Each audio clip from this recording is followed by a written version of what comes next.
So, welcome everybody to episode of Above Average Black Men. I'm Chris Pender Jr.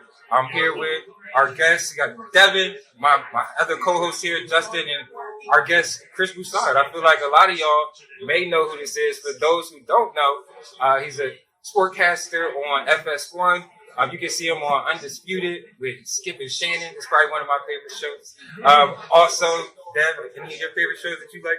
I'm a fan of, First Things First. First Things First. You said the right thing. That's a really good show. Also, but the main reason we're here today is we want to just talk about what we've experienced with learning about the King movement and kind of how that's in line with what we do here.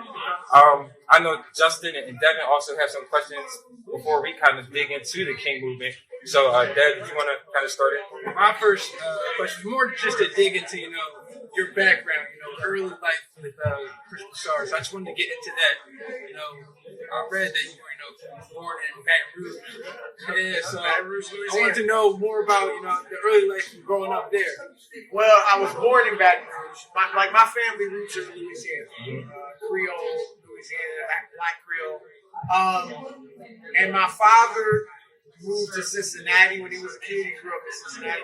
My mother grew up in Baton Rouge. They met at Xavier University in New Orleans, HBCU. And so I was born in Baton Rouge, but I moved to Cincinnati when I was a baby. So I grew up more in the Midwest. Right. So I moved. My father, his job, he worked for an insurance company. They transferred him a lot. So I lived in Cincinnati, Indianapolis, Indiana, Syracuse, New York, Des Moines, Iowa, and Cleveland, Ohio before I finished high school. Sounds like so I graduated from high school in Cleveland. So mainly I grew up in the Midwest. Okay. But with both parents, my parents have been married in October to be 57 years. So I had a good family, middle class. My one brother was younger than me, a year younger than me. And so I don't have any horror stories, you know what I'm saying? I was blessed. I had a good upbringing, childhood, a lot of fun. But I really had kind of the American dream growing up, And when I kind of got that within my grasp as far as like going into my senior year of college, I was told I was going to be hired by the Cleveland Plain Dealer newspaper to be a sports writer. And so once I got that, it was like, man, I got everything going for me. I just start feeling an emptiness, like there's something else. And that's what ultimately led me to Christ, was seeking for something more than just the American dream.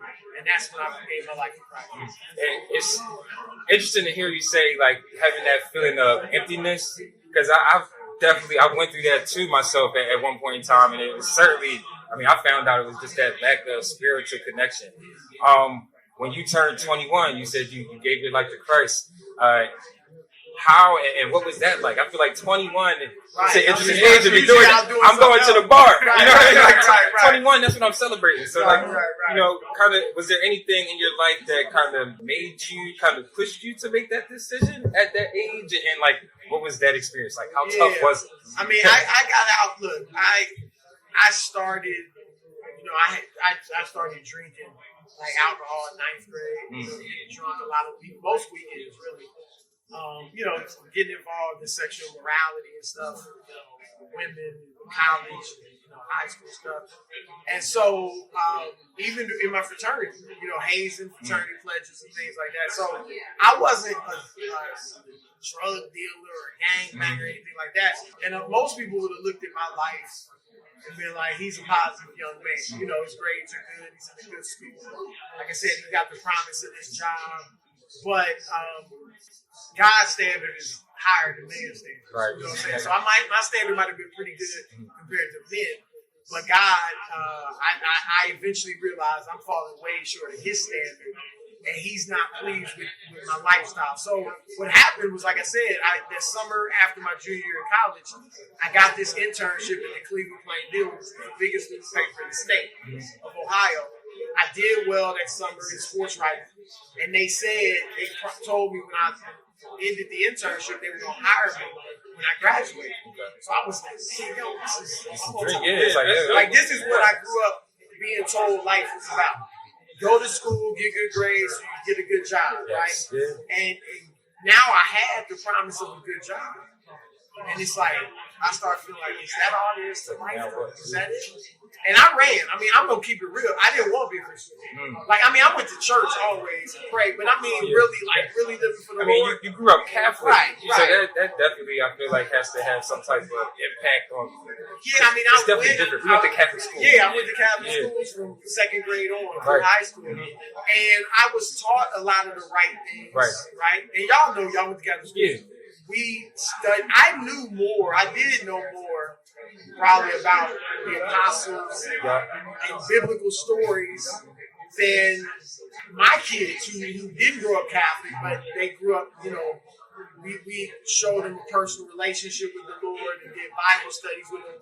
But we didn't make them memorize the 12 apostles or the Beatitudes like I learned in Catholic school. Yeah, right? that made me flashback to class. Right, all that, right? And so I do think, though, that did help lay a good foundation in that I knew what God, the will of God, even though I wasn't doing it.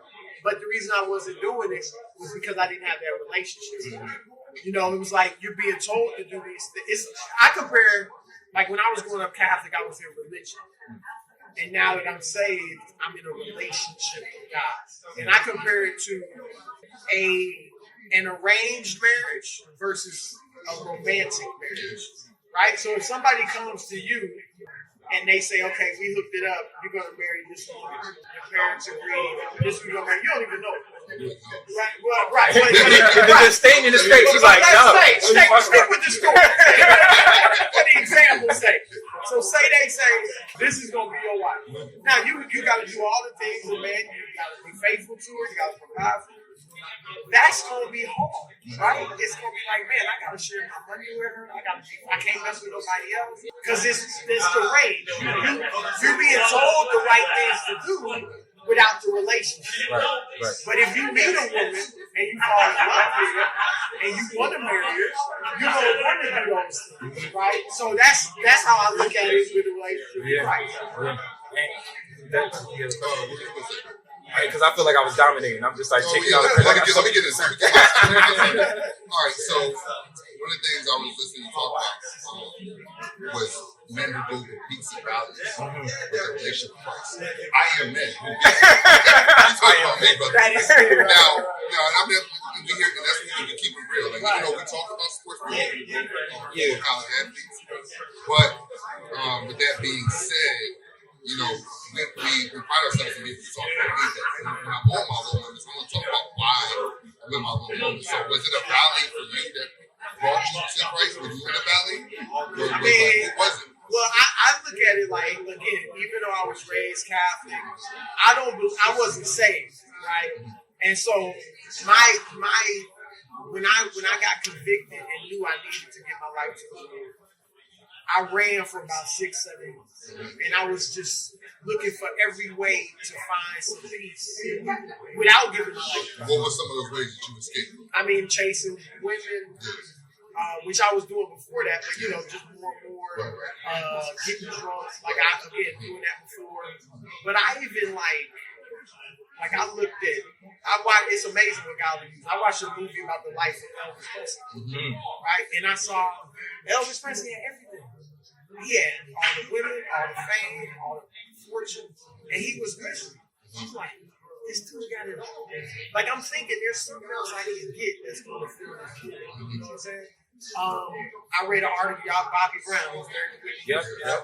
I mean, y'all young. These dudes were before y'all time. But I read an article about him in Rolling Stone magazine where he said he was happier when he was poor than when he was rich. It's the problems that money brought. So again, I'm thinking, yo, these dudes got everything. You know what I mean? Like, because that's what everybody's got their void in their life. Because the Bible says that God's placed eternity in our hearts. And only He can fill eternity. So all human beings have their void. And so what happens is we try to fill it with something. So some try to fill it with sex, with drugs, with fame, with money, with power, with whatever it may be. So I'm just thinking, if I get more power, if I get more money, if I get more women, then I'll feel better. And I was realizing that's not it.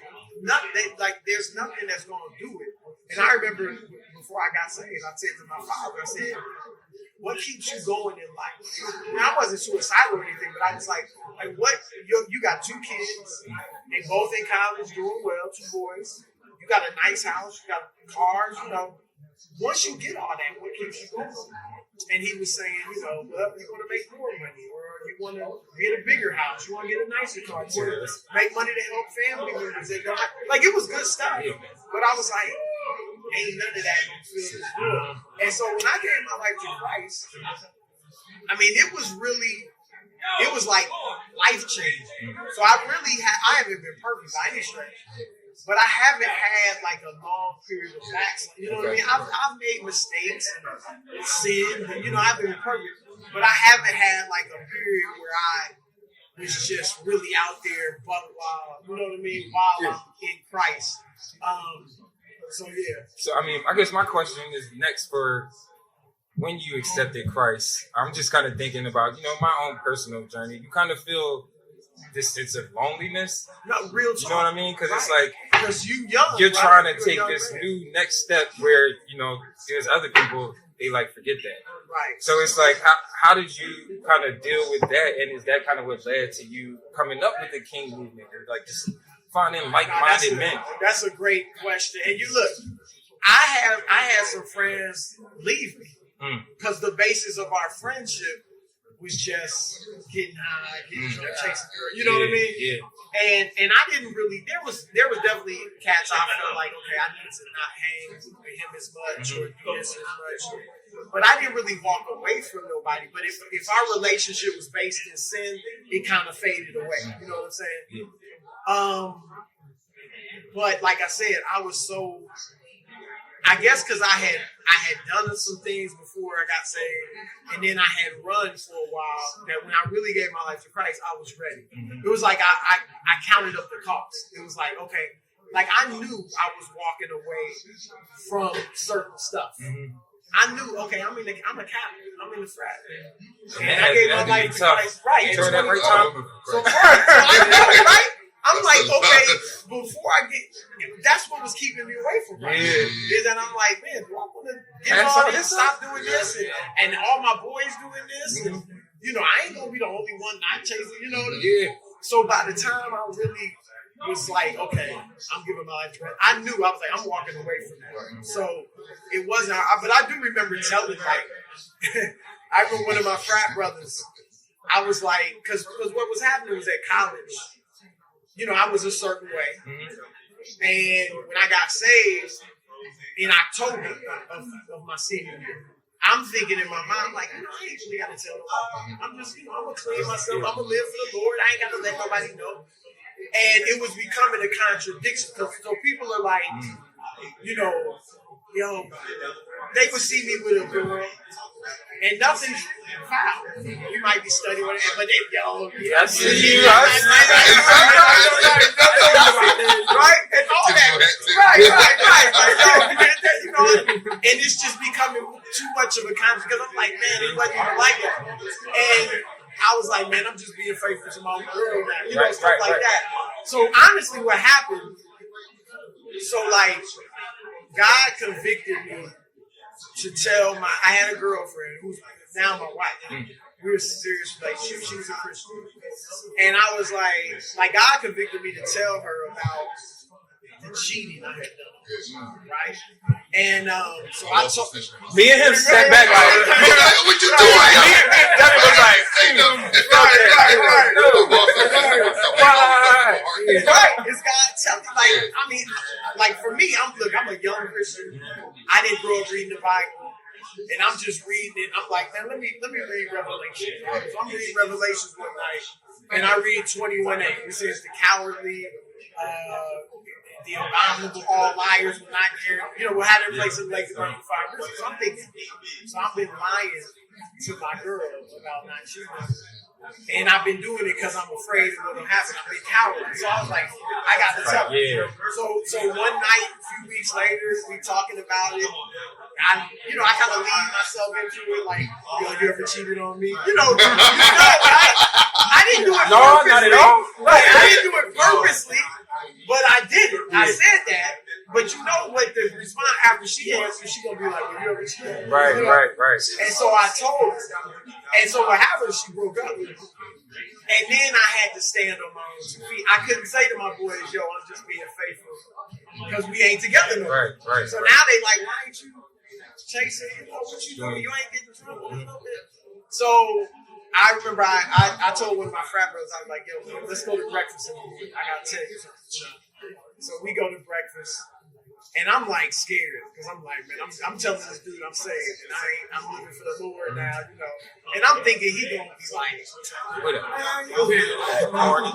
and so I told him, and he was like, yo, man, I've been feeling like, you know, I need something too. You know, he used the term. He said, I feel like I'm a kite without a string. You know, I'm like out there, right?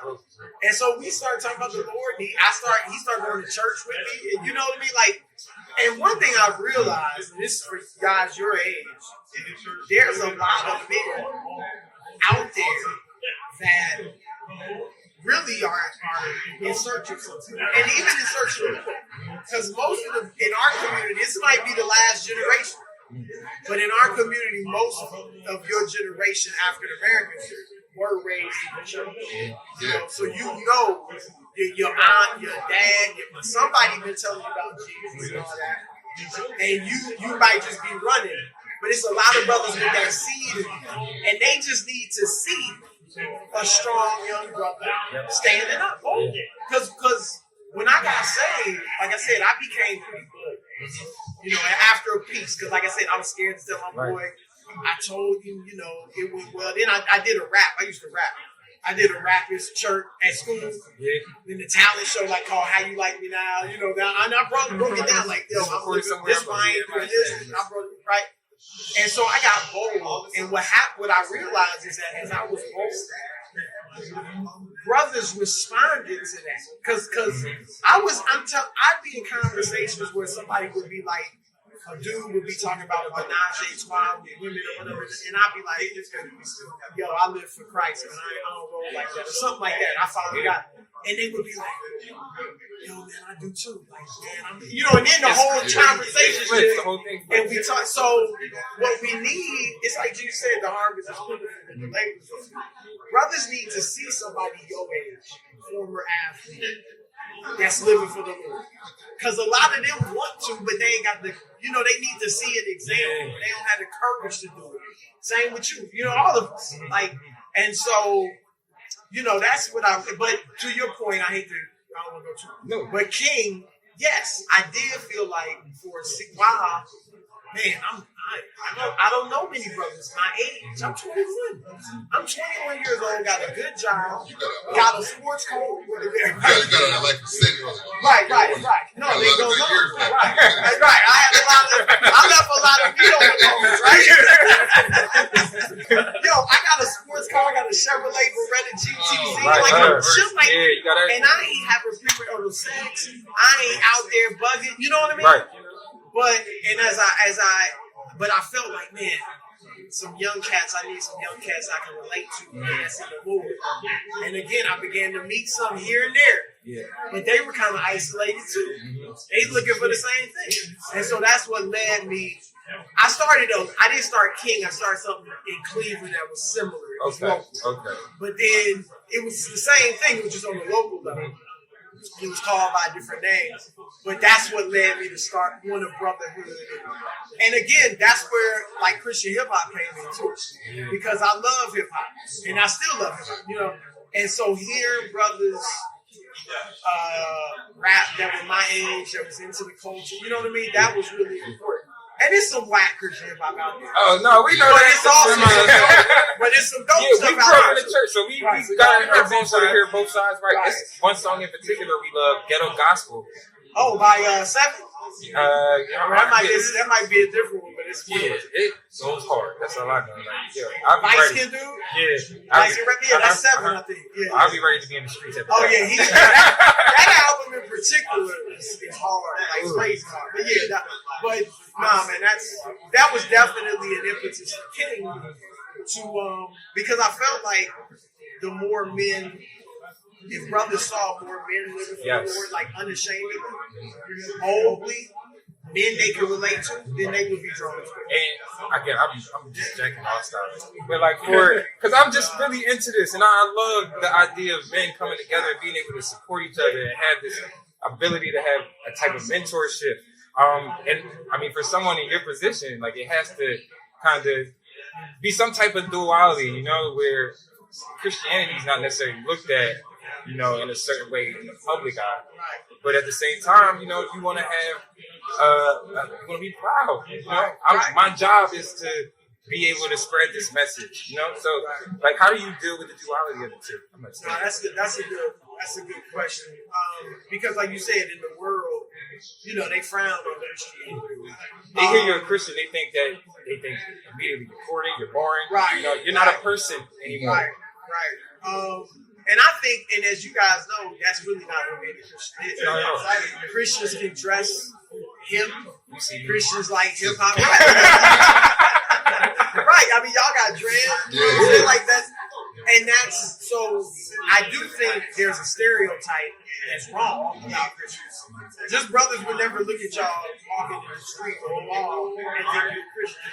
You know, and so I think that when they meet you and you're regular, so to speak, and you are into sports and you're into music or hip hop or you dress a certain way, but yet you love the Lord, then that breaks down some of those stereotypes that they have about it. But I will say with me and my boldness and stuff, obviously our example is Jesus. And when you really read about Jesus and don't just look at the false pictures, you know, white Jesus, right? He was actually a tough dude. Yeah, he's real. Right. Yes, he really was. Right. And so one trying to emulate the real Jesus, he was bold. And so, okay, I'm trying to be like him. I'm going to try to be bold. But beyond that, my heroes, I read about Frederick Douglass. How Frederick Douglass went on the 4th of July and gave a speech, or the next day gave a speech to a room full of white people about the 4th of July means nothing to black people. We still in slavery. You want me to come here and talk about the freedom and the land of the free and the home of the brave? This is the biggest example of hypocrisy to black people. And then tell them your Christianity, I hate your Christianity. I love the Christianity of Jesus Christ, but I hate your Christianity. Like the boldness to say that. Back when they could lynch you, they could kill you, know what I mean? Without any ramification. Right. Right.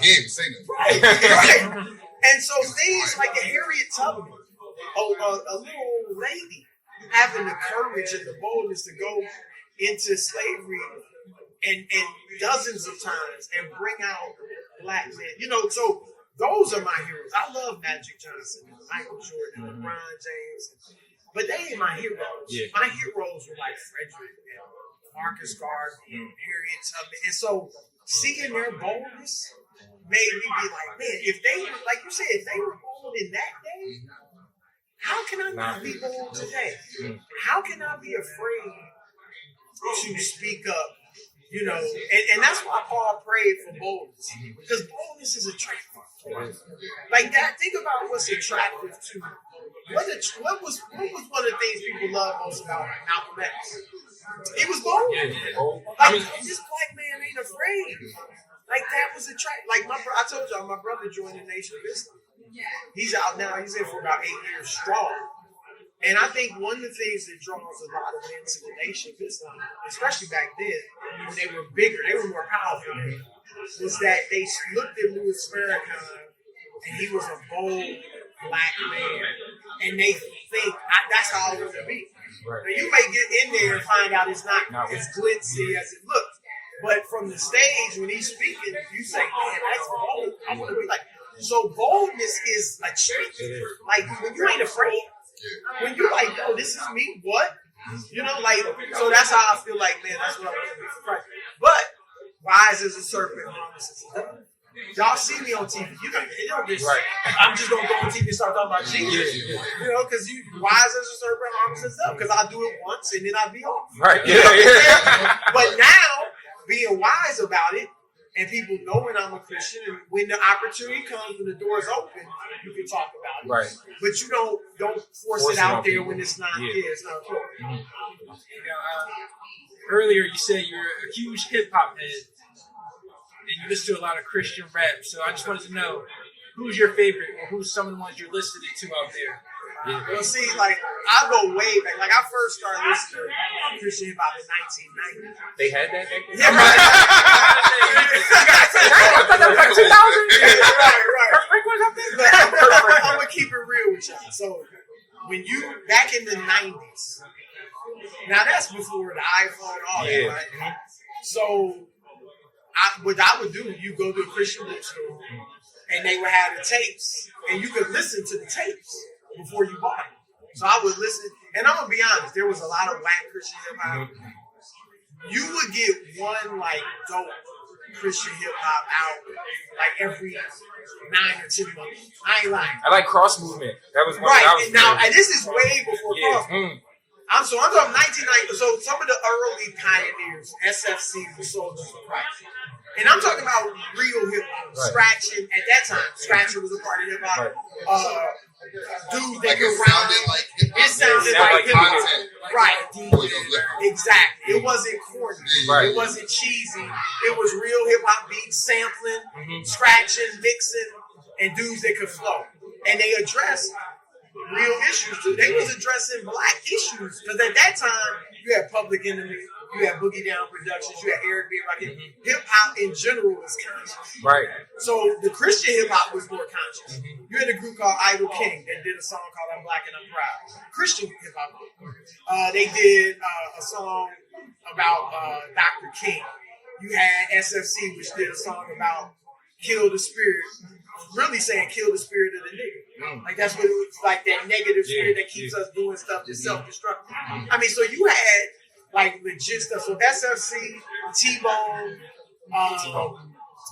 Dynamic Twins, Freedom of Soul, Idol King. Those were like the early pioneers. And then PID, Preachers in Disguise. And then, like you said, the Cross movement came, and obviously from Philly, they just took it to, they was like, and so Cross movement was dope. Obviously, Lecrae. Top of my list. Bizzle, I love Bizzle. Bizzle's one of my favorites. How do you feel about the artists like that are not typically Christian artists when they talk about God, like DMX? That was always one. I've always gravitated towards artists who necessarily weren't Christian artists, but they were not scared as We're like Kanye West. Because DMX would pray on the whole track. Right. And then snap. Talk about blood. That's the quality of a man. Right. You know what I mean? Right. It's like, and that's another brother. Right. Yeah, and I mean, look, I'm gonna be like, there was a time, and this is, look, when you're a Christian, you go through, first of all, it's a personal relationship, so God deals with everybody differently, right? But also, there's seasons of your life. So there was seasons in my life where I can't listen to this because I'm trying to grow, and I'm not strong enough where if I listen to Biggie, I'm gonna be back out there. You're right. Or I'm gonna be sitting there wishing I was there. And so there was a season where I knew about cats and I knew songs here and there or read about. I kept in touch so I could relate to people. But I'm gonna be honest, there was a season where I was like, I can't listen to this for a while. And then as I grew and matured, I'm able to listen to stuff more so than I used to. But I would say, like, the DMX, what he was doing is it was his struggle on wax. Really. And you see how his life ended, like he never really fully overcame it. And there's a lot of brothers like that. But it's really what you can get out of something. Because, and I'll say, it sounds like y'all grew up kind of in the church. Right? Whether you like me. That's what this brand represents. Brothers like this is the norm. They want to make it the norm. Right. There's a bunch of above average black men here doing stuff, going to college, getting good jobs that you don't talk about. Right. And even growing up in the church. But no, growing up in the church. And I do think, again, I grew up Catholic, so that's a little different. But, like, I think if you're growing up in the Lord, your parents are bringing you saved in your Bible studies. Even if you ain't saved or you're not, you're not really on fire, so to speak. You, because you grow up in the Lord, or you grow up saved, you don't know. Your parents are shielding you from a lot that you don't even know. I figured that out a couple years ago. Right. You were shielded from a lot of baggage that you, at that time, you mad about it, but you realize later on, man, it was good that I didn't have to go through that. And so I do think that, like my daughters, they love the Lord, but they've grown up in the Lord, and they were able to maybe listen to certain stuff as Christians, and it wouldn't affect them like it would have affected me at their age, because I wasn't in the church like that. Right. So I do think you may be strong enough to listen to DMX and all of No, I wasn't. No, I was just asking for you. I'm just going out like, oh my God, this is crazy. I'm here to talk about the other one. Like, that's so bad. Yeah, I mean, I think it's unfortunate, but DMX, as talented as he was, you just can't roll like that. Yeah. You're not helping yourself by rolling like that. You're rapping about all this negative stuff, and then trying to put God on it too. It's just you know what the scripture says. I was gravitated to his authenticity. I never thought he was lying. Wrong, right? Wrong, right? But you know one thing I thought too, and that's helped me strive not to be a hypocrite. Obviously, you love the Lord, you try to please Him, but because obviously there's white hypocrites in the church, black hypocrites in the church all the time. And when I look back at slavery, like I don't know if you ever watched the movie Roots or anything like that, it was all brutal and terrible. And one of the things that upsets me the most is it was so-called Christians doing it. That the whites who enslaved us, castrated us, raped us, beat us, all that stuff, were claiming to be Christians. Yeah. And so I'm like, obviously the scripture says they weren't Christians, that they were hypocrites, that they were ministers of the devil who transformed themselves into ministers of Christ, trying to come off like angels of light. They were hypocrites. But my point is, I'm always looking at them like, that is a bad representation of Christ. And had they been a good look at all the problems that caused. Look at all the black men and women that don't want nothing to do with Christianity because of their bad example. Right. And so I was like, I don't want to be that bad representation. And so I don't want to be like that white fake Christian of the past. Right. I want to be a real Christian, and so that's helped me be motivated to be real and not be hypocritical. You know what I'm saying? And so I feel like this conversation could go on for days. Right. So many different topics and things that I want to talk about. And we only got a couple more minutes to try to keep it light. Because we all work in entertainment. You a little bit bigger scale than a little bit. Somebody's just coming outside. But so I'm a comedian. I don't know if they told you that. Chris we don't bring up a comedy club. Oh, really? I'll be your person. I'll be your person. So leave me up there. But with that being said, and we talk about the kingdoms, about bringing young brothers who not love Chris Broussard, but love Jesus.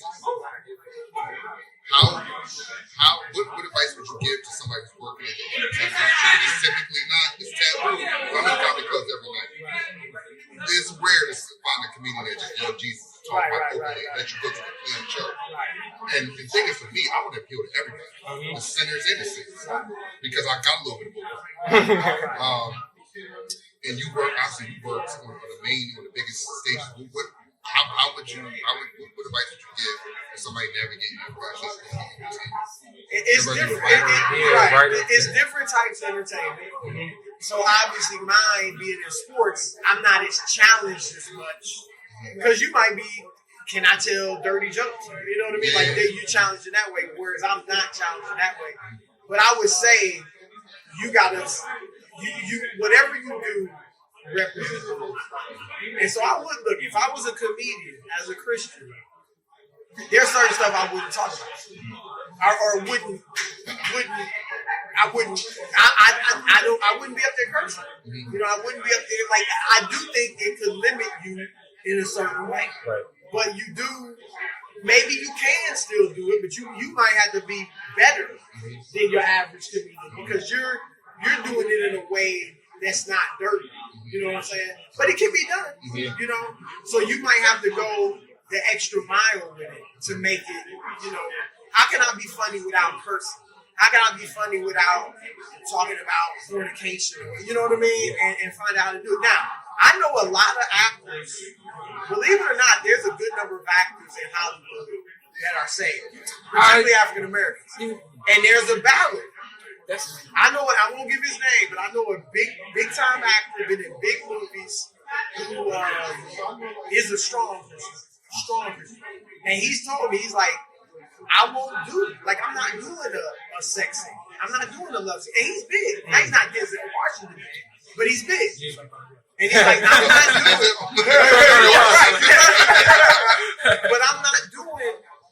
And so he was even telling me, he's like, look, there's a way you can imply that the man and woman have sex. Like, you know, they walk in the room, the doors closed. You know, so as a writer, that's something I had to learn to do. It's like you don't have to. You can let people mind wander there. You don't have to, because that's part of my problem with TV. Sometimes it's like they just want to show sex scenes for no reason. Like why? Absolutely, it's low key soft porn now. So right. No, it's real, and so I do think. I mean, we got to keep it real, and I understand there's some things I can't do or won't do because I'm a Christian. You know, like look, there's a lot of writers. When they go rap to players, they talking about women. Like, yo, who you banging last night? Like, you tell me about this and that. I've never talked to players about that. I've been covering the league for almost 30 years. And I've never talked to them about. Now, I may have talked to them about, so, bro, how you doing? Like, how you able to, you know, fit, like, if they're a Christian. I've talked with Steph Curry years ago about, like, I'm praying for you, man. Like, you stay strong. I know it's a lot out there coming at you. You know what I mean? But I haven't talked to about who was you hitting last night? You know? So, right. And there's something I know I can't. If it costs me, then it costs me. But like I said, I know what I walked away from when I gave my life to Christ. You know?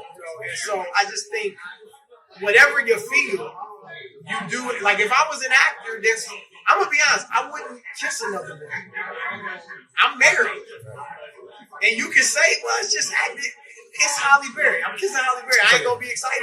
I ain't gonna be, you know what I mean? That can't lead to something. It's just a job. Right. Like, if you're kissing Halle Berry, right, you're gonna be excited. Right, yeah.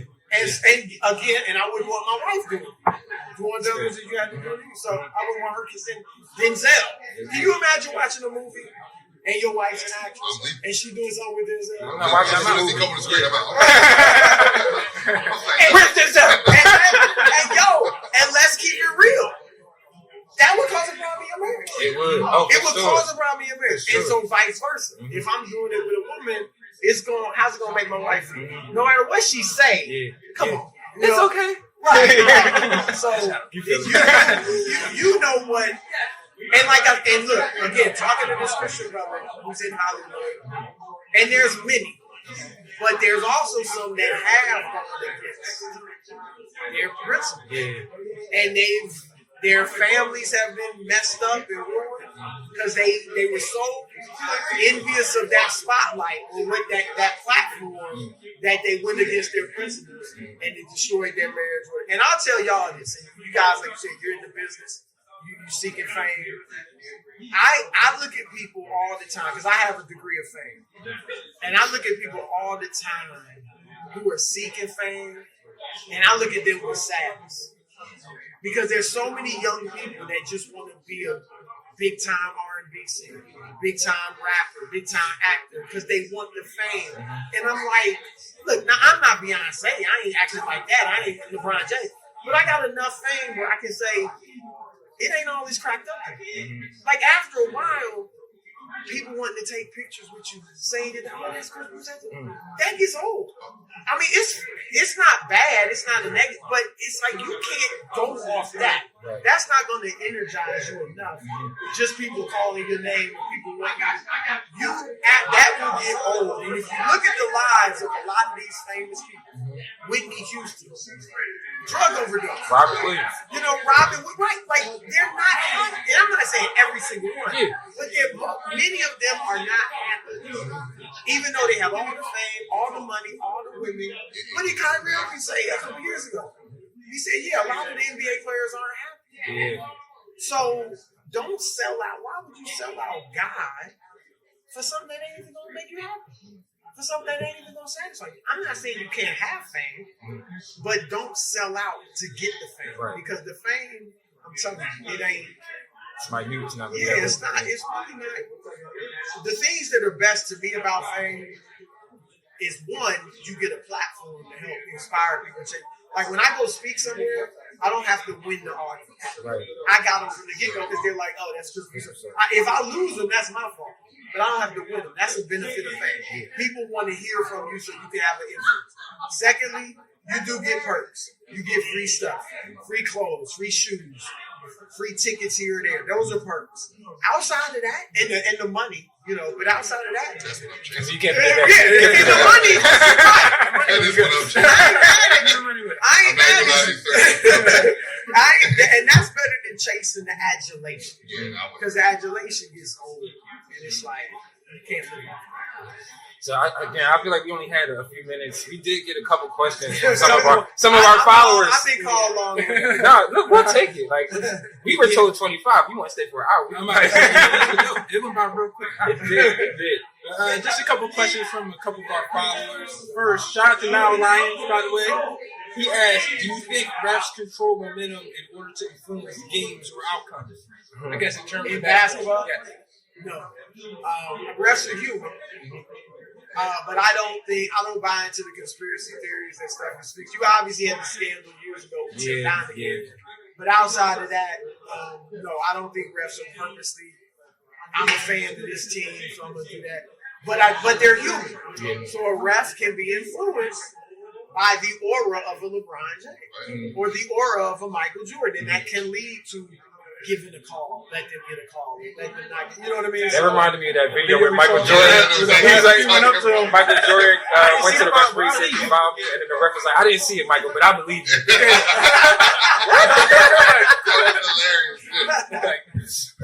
I think we do got one more question. One more. Shout out your boy G-Hop. G-Hop. He asked, do you feel black QBs have to live up to a higher standard in the NFL? Had to or have to? Have to. Okay.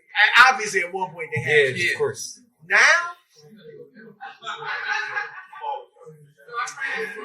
I don't know. I don't really think so. I mean, I'll say this. If a team is looking for, if they just need a backup, they might get a white dude, right? If I got a black dude that's equal to the white dude, they're both the same, they're probably more apt to pick the white dude. If there's a player two players that are mediocre, they aren't going to play. They're going to fill out the roster a bit. They might be more apt to take the white dude. But I really do think black quarterbacks now got a fair shake. Yeah. I mean, I really do. Like, okay, there might be, again, something here or there. But hey, let's look at the top quarterbacks in the league. Patrick Mahomes, Sean Watson. Yeah, I was going to say Watson.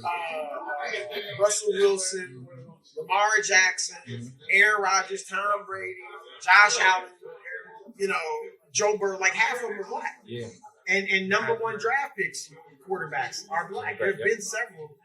I think the challenge in the NFL now is, as far as race, is in the front office and the coaches, the head coach. Not so much on the field. Because now it's to the point where, like, this is the difference in sports and life. Sports is objective. For the most part. If I put you in the boxing ring with somebody, whoever is better is going to be obvious. Regardless of color. I put you on the track, in the gym, it's going to be obvious who's better. And if I want to win, I can't worry about the color. I got to take it. That's not the case in real life. Because in real life, a lot of people can do the job, right? In real life, it's subjective. A coach, it's hard to tell who's better.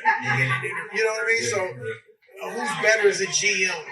You know, who's going to be better at this? Like, all that's more subjective. Yeah. It's not as obvious who's better. So that's where the racism can rear its ugly head. But I got to be honest.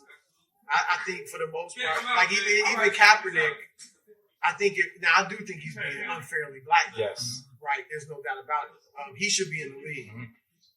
But I also think if he was still a superstar when he started kneeling, he would have never been in our league. And that's why I actually give more credit, because I think it took more courage as a second string.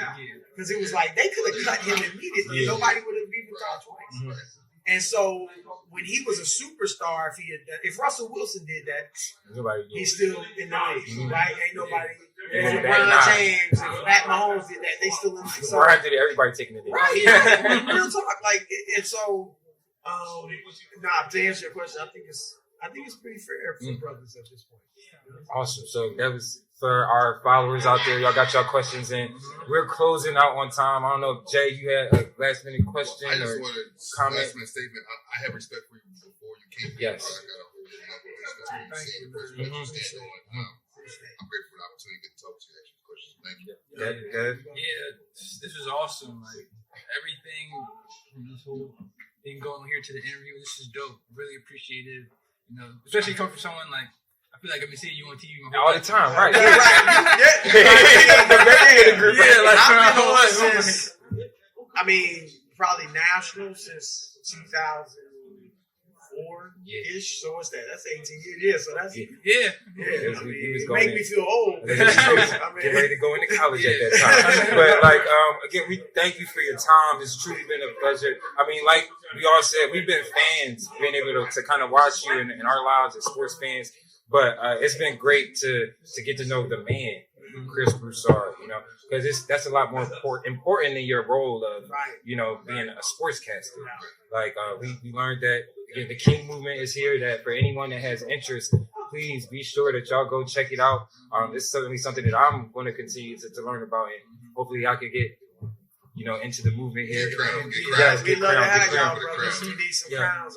Yes. But make sure, fellas, y'all check us out, everyone, Wednesdays 7 to 8. And we'll be posting this live for those on Instagram. You can check it out later on Facebook, YouTube, everywhere. But again, thank you guys. Like, follow, subscribe. Just hit me there. Yes. Let's go.